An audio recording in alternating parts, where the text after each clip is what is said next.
Olá, bom dia, tudo bem com vocês? Bom, estamos aqui mais uma vez para mais uma videoaula de história.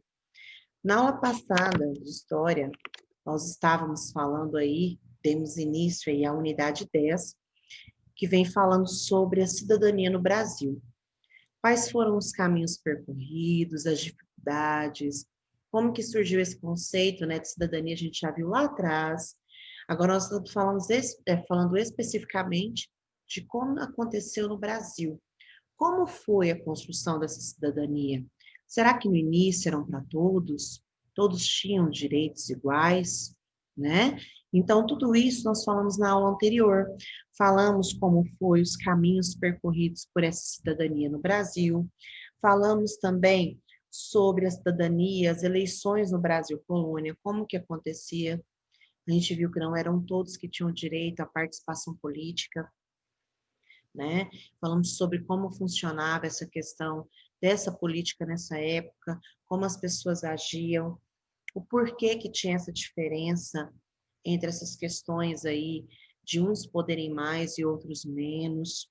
Falamos também sobre a primeira Constituição do Brasil, que foi aí que começou a mudar, né, a situação onde todos nós temos direitos iguais, apesar de sabermos também, falamos isso na aula anterior, que não são todos que têm esses direitos aí garantidos, tanto o direito à educação como à saúde. Sabemos que muitas pessoas ainda não têm esse acesso a esses direitos básicos, né? Mas houve um caminho para que isso tudo mudasse, para que melhorasse. Está melhor do que antes? Sim, com certeza. E muita coisa ainda está por vir.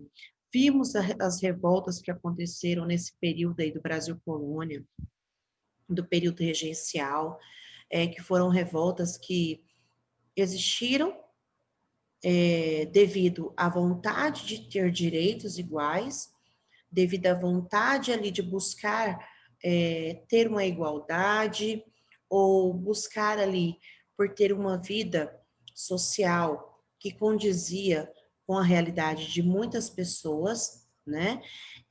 De buscar também uma estabilidade financeira.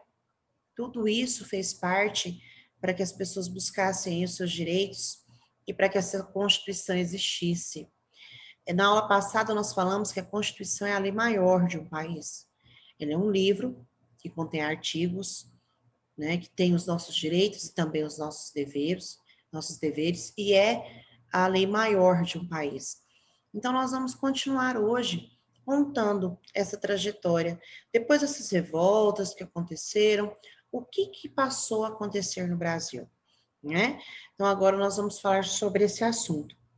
Inclusive, vocês pesquisaram, né? Puderam escolher entre uma das revoltas aí para poder escrever um pouco mais, pesquisar um pouco mais.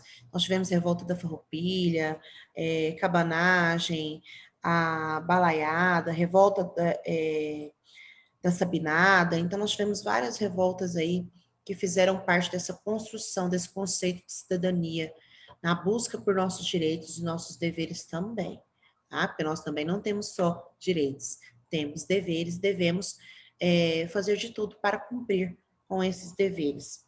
Isso é ser cidadão, não é mesmo? Que também foi algo que nós conversamos sobre na aula anterior. Bom, então hoje nós vamos dar continuidade aí na página 107, tá?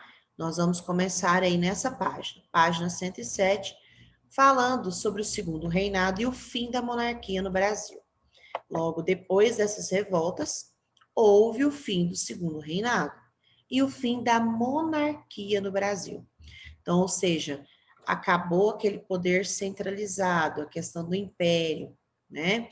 Mas a gente vai ver que foi uma acabou, mas sem uma vitória realmente digna de comemorações, porque ainda passamos por várias situações onde priorizavam-se apenas a elite, que é algo que a gente já até falou em aulas anteriores. Então, acompanhe aí. O segundo reinado e o fim da monarquia no Brasil. Uma das estratégias para conter a crescente insatisfação nesse período era ter o herdeiro legítimo trono conduzindo o governo. Então, eu tinha que ser filha de alguém da realeza, né? No caso, teria que ser o herdeiro para assumir o trono. Porém, Pedro de Alcântara, naquela época, tinha apenas 14 anos e não podia assumir. Foi então que os políticos da época decidiram pela emancipação do príncipe herdeiro, ou seja, emancipá-lo é torná-lo uma pessoa maior que poderia assumir o governo, para que ela tivesse uma maior idade. É um documento que se assina para que uma pessoa de menor tenha maior idade. Então, eles fizeram a emancipação de Pedro de Alcântara. Assim, em 1840, Pedro de Alcântara foi coroado imperador do Brasil, com o título de Dom Pedro II. A coroação, grifem isso aí, a coroação pôs fim ao período regencial e deu início ao segundo reinado, ou segundo império. Ao longo do reinado de Dom Pedro II, diferentes movimentos sociais passaram a exigir transformações na sociedade brasileira. Grifem aí quais foram esses movimentos, que foram tão importantes. Inclusive, nós já falamos sobre um especificamente na aula anterior, porque ele ajudou muito nessa questão pela busca dos direitos iguais, pela busca de uma sociedade mais digna, igualitária. Então, entre eles, foi o movimento abolicionista, que defendia o fim da escravidão, e o movimento republicano, que defendia a descentralização do poder que estava nas mãos do imperador e maior participação política da população. Ou seja, vamos parar com esse negócio, só o imperador manda, só ele que vai comandar isso daqui, e a gente não tem voz, nós não podemos falar nada, não podemos decidir? Não, vamos acabar com isso. Então, foram dois movimentos específicos que ajudaram aí nessa questão da evolução para que tivéssemos aí um conceito de igualdade, né, dos nossos direitos realmente garantidos, tá? Havia, grife isso aí, havia o descontentamento da elite com o governo de Dom Pedro II. Por que eles ficaram descontentes? Ah, por que será, né? Bom, gente, eles ficaram descontentes, antes mesmo da Tia Graça terminar de ler ali, e de vocês acompanharem, porque foi abolida a escravidão. Eles não tinham mais mão de obra grátis, né? Eles tinham que pagar por essa mão de obra. Então, eles ficaram revoltados. Poxa, vamos ter que pagar. Gente, olha só o quanto as pessoas eram egoístas, né? A esse ponto de não pararem para pensar que eram seres humanos assim como qualquer outra pessoa. Elas precisavam sim ter seus direitos garantidos, independente de cor, raça, credo, né? E eles ficaram descontentes com o imperador, com o governo de Dom Pedro II. Por quê? Porque ele aboliu a escravidão, ele pegou e acolheu esse movimento abolicionista. E também a reivindicação dos militares por melhores remunerações no exército. Mas foi a abolição da escravidão, em 1888, que enfraqueceu de vez a monarquia. Sem a mão de obra escravizada, a elite escravocrata não tinha mais razões para apoiar a monarquia no Brasil.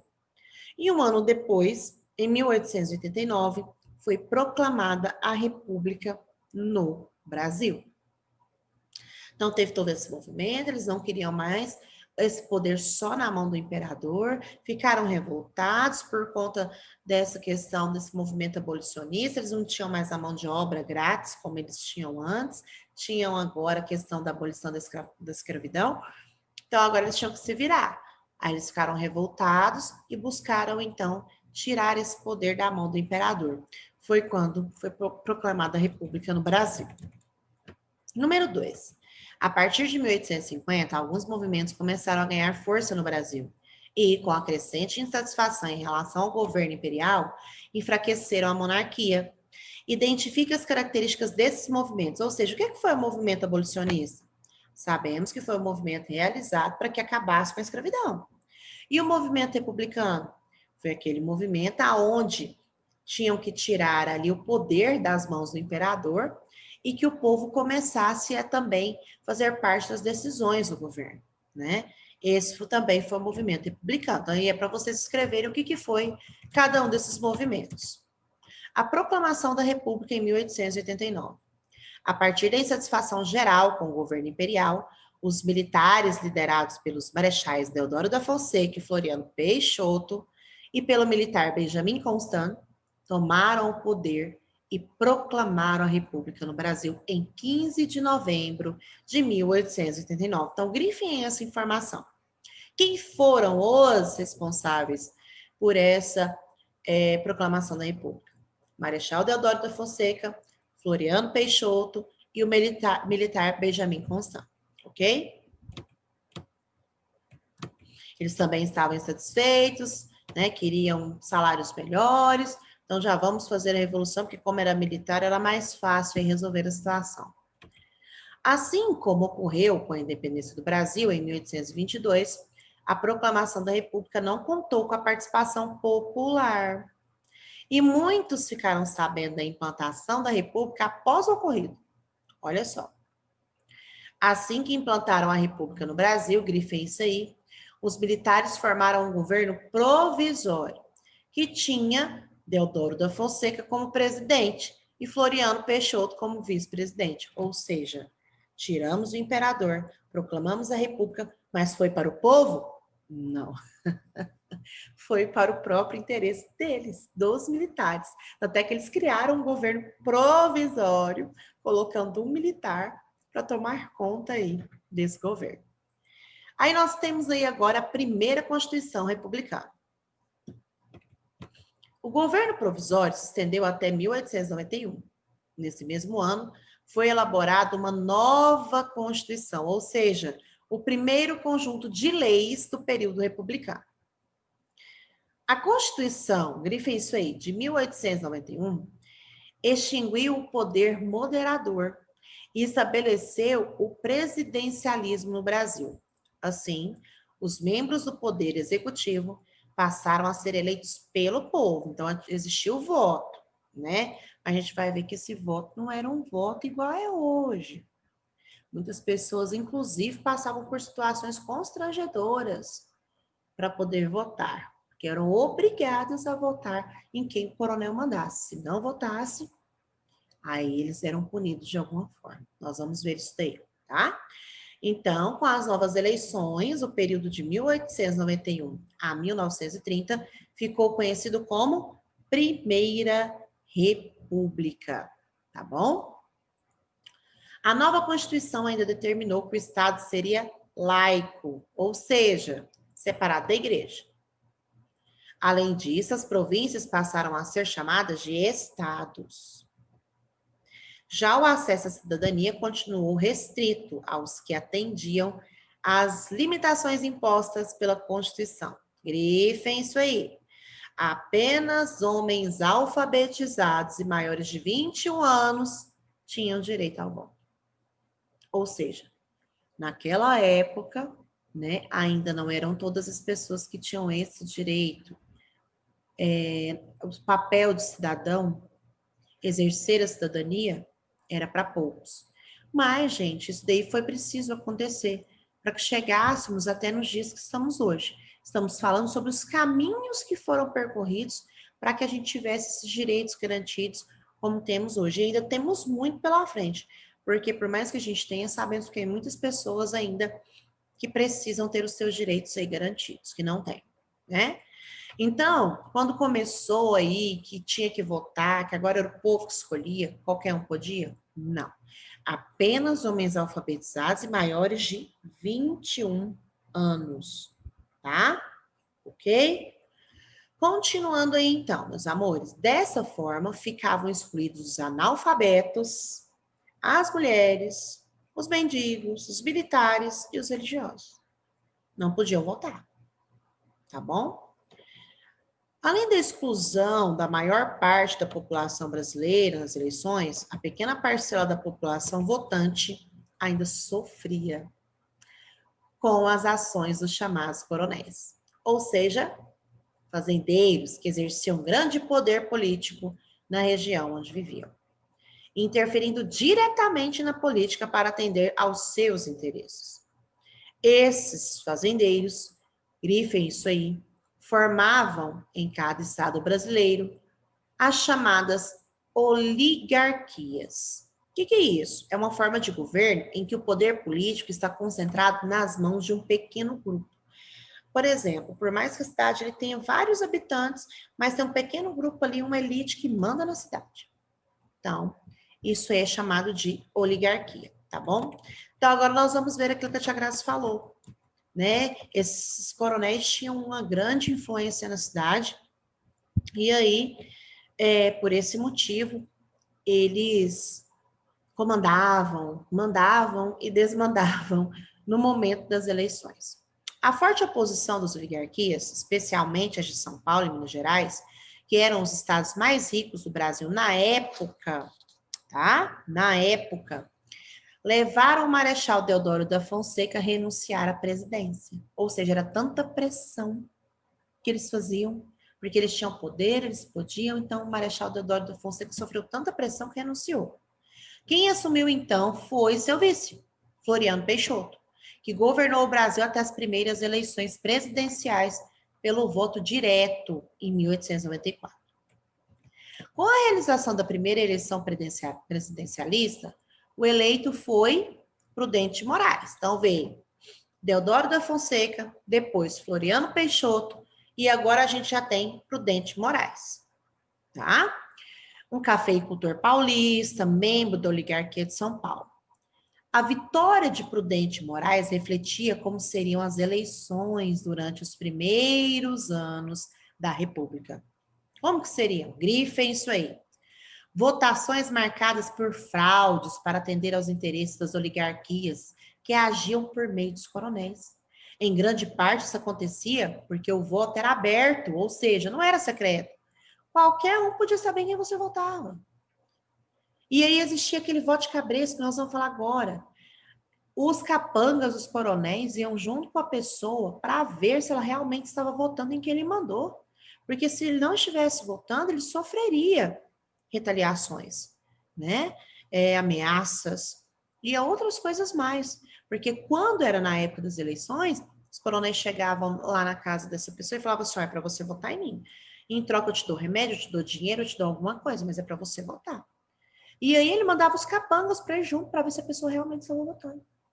Por isso que é chamado de voto de cabeça, porque parece que ele está levando a pessoa, né, como se fosse um animal para poder votar. Então, tudo isso nós passamos até chegarmos nos dias de hoje, que hoje é voto secreto.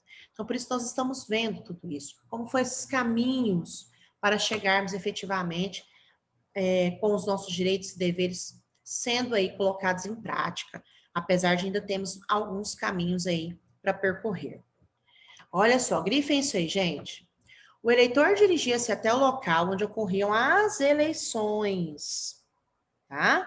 Ele ia até esse local aonde aconteciam as eleições.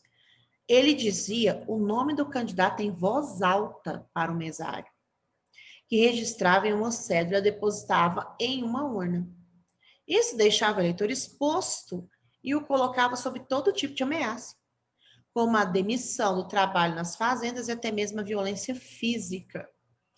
E de troca de favores, como a oferta de emprego, de remédios, vaga em hospitais e etc., em troca do voto.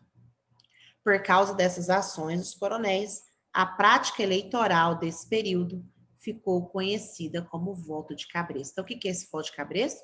É quando a pessoa ela é obrigada a votar em alguém por conta da troca de favores, porque se ela não fizesse, ela seria ameaçada sim, poderia sofrer ameaças, agressões físicas e várias outras coisas. Por isso esse nome, voto de cabresto. Quem usa cabresto, né? A gente sabe que é um animal, né? Então esse animal, quando a gente coloca o cabresto dele, você leva ele para qualquer lugar. Então acabava fazendo isso com as pessoas, por causa de uma oferta que faziam, de uma troca de favor que ofereciam, ou você faz o que eu estou mandando, ou então você vai sofrer as ameaças, né? E ele tinha que ir ali fazer aquilo que estava sendo pedido. Então, nós temos a representação de uma urna de madeira aí, fechada de metal, utilizada nas eleições do século XX, tá? Continuando então, gente, grifem isso aí. Durante a Primeira República, as oligarquias que mais interferiam nas eleições presidenciais eram as de São Paulo, representadas pelos cafeicultores, e as de Minas Gerais, que eram representadas pelos criadores de gado leiteiro. Por essa razão, esse acordo ficou conhecido como a política do café com leite. Por quê? Produtores de café com produtores de leite. Então, ficou conhecida como café com leite. Então, essas pessoas aí que interferiram nessas eleições eram os cafeicultores e os produtores de leite de Minas Gerais. Cafeicultores em São Paulo, produtores de leite em Minas. Então, por isso que essa política ficou conhecida como café com leite. De acordo com o levantamento estatístico realizado em 1920, a população brasileira correspondia a 30 milhões de habitantes, dos quais cerca de 8,2 milhões eram alfabetizados. Porém, os homens maiores de 21 anos, que correspondiam ao número de eleitores, não passava de 1 milhão. Você acha que era possível para o eleitor brasileiro do período usar o voto para transformar a realidade brasileira, melhorando a vida da população? Converse com os colegas e a turma, né? Sobre a sua opinião. Claro que não, né, gente? Porque a gente sabia que não era um direito de todos, eram poucas pessoas que faziam isso. Se fosse um direito de todos, elas poderiam sim se mobilizar e falar: ó, peraí, vamos nos unir, não vamos eleger essa pessoa porque ela não é essencial, não sofreriam aí retaliações, como era na época, nem ameaças, mas eram poucas pessoas. Eram só alfabetizados e homens a partir de 21 anos, né? Então, sabíamos que nessa época ainda não era um direito de todos. Então, como é que poucas pessoas poderiam fazer aí essa mudança toda? É impossível, né? Você é o historiador. Leia o texto a seguir. Ao chegar a uma sessão improvisada, o eleitor dirigia-se à mesa eleitoral. Observado por um funcionário do coronel, ele dizia em voz alta seu nome e o nome do candidato escolhido. Em seguida, o mesário, que era escolhido pelo prefeito local, anotava o nome do candidato sem verificar a identidade do eleitor. De acordo com o texto, quais ações contribuíam para as fraudes nas eleições durante a Primeira República? O eleitor dizer em voz alta o nome do seu candidato, o eleitor era observado por um funcionário do coronel, o mesário era escolhido pelo prefeito local e o mesário não verificava a identidade do eleitor. Ele chegava lá, falava quem que ele queria votar, falava em voz alta, pronto. Então, tudo isso contribuía para que houvesse fraudes. Hoje não, hoje você tem que apresentar seu documento, hoje o seu voto é secreto, hoje você não precisa falar para ninguém quem você está votando, né? Simplesmente você só tem que ir lá demonstrar o seu documento. Mas para que isso acontecesse, foi igual a tia Graça falou para vocês, né? Foi um processo um pouquinho longo até chegarmos aqui. Família e escola, crianças, vocês vão fazer isso daqui no caderno de história, tá? Uma tarefa de casa, vão fazer no caderno de história, ok? Façam a margem, cabeçalho, para que vocês possam fazer essa atividade. Converse com o adulto, eleitor de sua família, para descobrir como é para ele um dia de votação nas eleições atuais. Faça as seguintes perguntas. Como é o dia de votação? A qual local você deve se dirigir? Qual documento é preciso levar? Como é feito o registro da escolha do candidato? Anote as informações no seu caderno, depois compare a vivência dos eleitores do início da República do Brasil e compartilhe o que você descobriu com seus colegas. Então, gente, vocês vão fazer o cabeçalho, margem bonitinho, vai escrever família e escola, vai colocar a pergunta no caderno. Como é o dia de votação? E embaixo você coloca a resposta que você obteve da pessoa que você entrevistou. Depois você coloca outra pergunta, qual local você deve se dirigir? E coloca a resposta. As perguntas devem ser copiadas no caderno. Coloca a pergunta e em seguida a resposta. Pergunta, depois a resposta. Ok? Façam aí um parâmetro, observem como eram as eleições antigamente, como está sendo feita agora, que na aula online nós vamos discutir sobre esse assunto. Quando a sua atividade estiver pronta, mande uma foto para a sua professora, tá bom? Certinho? Os alunos da tia Eveline vão enviar para ela, da tia Maura para ela e da tia Grazi para ela, ok? Continuando aí, então.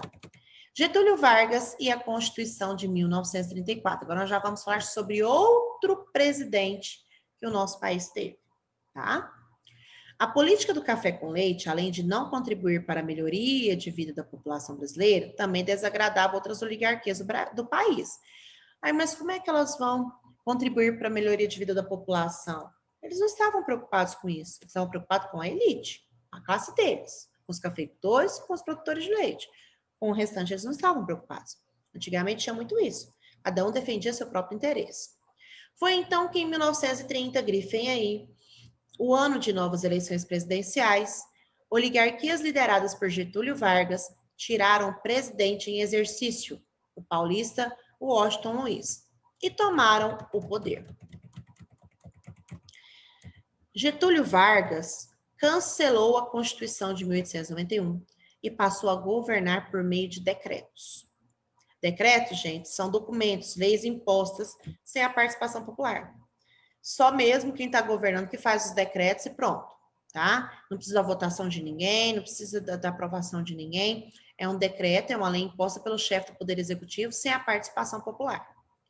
Getúlio Vargas cancelou a Constituição de 1891, então passou a governar por decretos. Essa situação desagradou os paulistas, que iniciaram um movimento a favor de uma nova Constituição. Assim, grifem isso, começou a chamada Revolução Constitucionalista de 1932.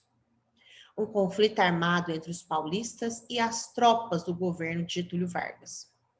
Apesar de serem derrotados pelas armas, os paulistas conseguiram fazer com que Getúlio Vargas convocasse uma Assembleia Nacional Constituinte para elaborar a nova Constituição. Dessa forma, foi promulgada a Constituição de 1934, que estabelecia a realização de eleições a cada 4 anos para a escolha do presidente do país. Então, não tinha isso mais, né? De ir lá e colocar quem eu quisesse, tira um e põe outro. Não, a cada 4 anos agora, eles iriam eleger uma nova pessoa para governar o país. Em relação aos direitos políticos, a Constituição de 1934 ampliou, grifem isso aí também, o voto para as mulheres, estabeleceu o voto secreto e criou a Justiça Eleitoral para conter as fraudes cometidas pelos coronéis. Por outro lado, analfabetos, mendigos e militares ainda ficavam de fora das eleições. Eles ficaram de fora, então ainda tinha algo a ser mudado aí, né? Mas começou já a evoluir. A mulher já passou a votar, o voto já era secreto, já criaram a justiça eleitoral. Então, a partir daí, vai realmente haver uma mudança em relação a esses direitos políticos que o cidadão, todo cidadão tem. Essa Constituição também estabeleceu alguns direitos trabalhistas, como salário mínimo, jornada de 8 horas de trabalho, férias anuais, descanso semanal e licença maternidade.